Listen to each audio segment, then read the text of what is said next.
না থাকতো, আওয়ামী লীগ যদি ফল্ট করে, যদি বিএনপি জামাত শিবির ক্ষমতায় আসে, তাইলে কিন্তু আপনারা আমার যতই গপ্প আপনারা করেন, যতই কম যে বিএনপির আমি মিয়া বিয়ে দিচ্ছি, আত্মীয়তা করছি, বসাকষি বসামুছি, কোনরা কিন্তু থাকবো না, আমরা কিন্তু থাকবো না।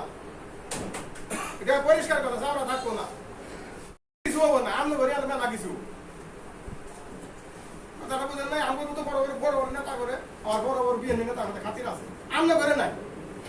কাজে আমরা ঘরে প্রয়োজন এই দল এটা ক্ষমতা কি এটা ভালো।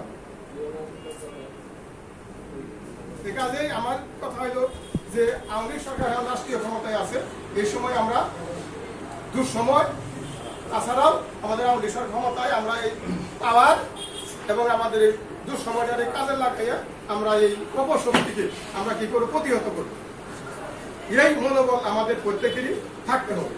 তা না হলে আমাদের কিন্তু বিরাট সমস্যা।